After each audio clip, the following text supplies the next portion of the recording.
కొన్ని hormonal disturbances వల్ల కూడా ప్రెగ్నెన్సీ రాకుండా పోతుందని చెప్తుంటాము. అసలు ఏంటి హార్మోనల్ డిస్టర్బెన్సెస్, డిసార్డర్స్, వీటి వల్ల ఎందుకు మనకి అండ్ ఎలాగా ఇన్ఫర్టిలిటీ, సంతానలేమి సమస్య రావచ్చు? నమస్కారం అండి, నా పేరు డాక్టర్ సువర్చల, జీవా ఫర్టిలిటీ సెంటర్స్ లో సైంటిఫిక్ డైరెక్టర్ని. 3 ముఖ్యమైన హార్మోనల్ డిస్టర్బెన్సెస్ గురించి మాట్లాడతాం ఈరోజు. మొదటిదేమో థైరాయిడ్ డిసార్డర్స్. ఈ థైరాయిడ్ ఎలాంటిదంటే ఒక చిన్న గ్లాండే ముందు మన మెడలో ఉంటుంది, చాలా చిన్నది, గొంతులో ఉంటుంది, గొంతు దగ్గర వెనక అనుకోండి.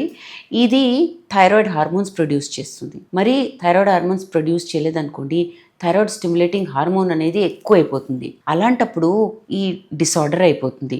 ఈ హైపోథైరాయిడిజం మీనింగ్ ఏంటంటే, మీరు రిపోర్ట్లో చూసుంటే హైపర్ అంటే మరీ ఎక్కువ థైరాయిడ్ రిలీజ్ అవుతుంది, హైపోథైరాయిడిజం అంటే చాలా తక్కువ రిలీజ్ అవుతుంది. ఇది ఎక్కువైనా తక్కువైనా సంతానలేమికి కారణం కావచ్చు. హైపర్ థైరాయిడిజంలో ఏమవుతుందంటే అండాలు విడుదల అవ్వకపోవడము, వాటి క్వాలిటీ బాగాలేకపోవడము, ప్రెగ్నెన్సీ రావడం కానీ ఊరికే మిస్క్యారేజ్ అయిపోవడం అనేది జరుగుతుంది. మెయిన్గా ఈ మిస్క్యారేజెస్కి కారణం కావచ్చు హైపర్ థైరాయిడిజం. హైపోథైరాయిడిజం ఏంటంటే తక్కువ ఉండడం కదా, సో దీంతో కూడా ఓవ్యులేటరీ డిసార్డర్స్ అంటే అండం సరిగా విడుదల అవ్వకపోవడం, ఇర్రెగ్యులర్ గా అవ్వడము, తర్వాత గర్భసంచి బాగుండకపోవడం వల్ల పీరియడ్స్ సరిగా రాకపోవడము, వచ్చిన చాలా స్కాంటీ అంటారు. స్కాంటీ అంటే చాలా తక్కువ, ఊరికి అలాగా బ్లీడింగ్ వచ్చి వెళ్ళిపోవడం అనేది జరుగుతూ ఉంటుంది.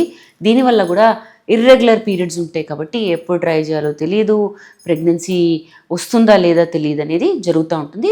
థైరాయిడ్ డిసార్డర్స్ ముఖ్యంగా ఈ 2 ఉంటాయి. నెక్స్ట్ డిసార్డర్ మనం మాట్లాడుకోవాల్సింది ప్రోలాక్టిన్. ప్రోలాక్టిన్ అనేది మన బ్రెయిన్ దగ్గర ఉన్న పిట్యూటరీ చిన్న ఆర్గన్, అది రిలీజ్ చేస్తూ ఉంటుంది.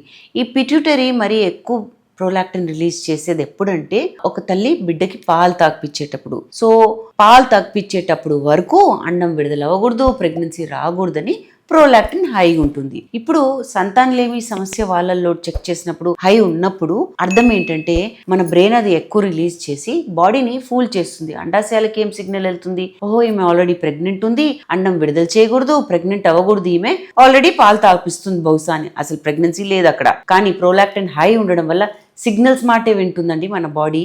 ఆర్గన్స్ అన్ని, భాగాలన్నీ సిగ్నల్స్ మాట వింటాయి.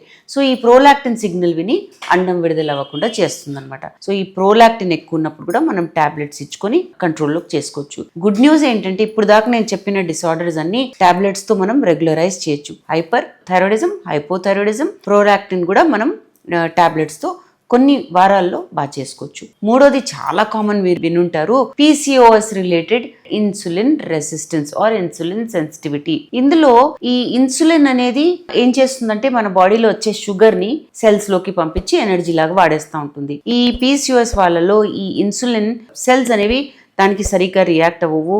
తర్వాత ఇన్సులిన్ అనేది షుగర్ ని సరిగా సెల్స్ ఎనర్జీలోకి కన్వర్ట్ చేయదు. అలాంటప్పుడు షుగర్ బిల్డప్ అవుతూ ఉంటుంది, ఇన్సులిన్ బిల్డప్ అవుతూ ఉంటుంది. దీనివల్ల వీళ్ళల్లో మేల్ ఆండ్రోజన్స్ అంటే టెస్టోస్ట్రాన్ లాంటి హార్మోన్స్ ఎక్కువ అవుతూ ఉంటాయి. అంటే మీనింగ్ మనకు ఆల్రెడీ ఉంటుంది, బట్ ఇది కూడా ఎక్కువ అవుతూ ఉంటుంది. సో ఈ డిస్టర్బెన్సెస్ వల్ల హార్మోన్స్ దెబ్బతింటాయి, ఇర్రెగ్యులర్గా అవ్వడము, అందుకనే అండాలు విడుదల అవ్వకపోవడము, ప్రెగ్నెన్సీ రాకపోవడం అనేది జరుగుతుంది. నేను ముఖ్యమైన 3 చెప్పాను, ఇంకా ఎన్నో ఉంటాయి, బట్ ఇవి చాలా కామన్ అండి. అందుకనే మీకు బ్లడ్ టెస్ట్ చెప్పారంటే ఖచ్చితంగా చేయించుకొని ట్రీట్మెంట్ చేయించుకోవచ్చు. ఇంకా వివరాలకి జీవా ఫర్టిలిటీ సెంటర్స్కి వచ్చేయండి.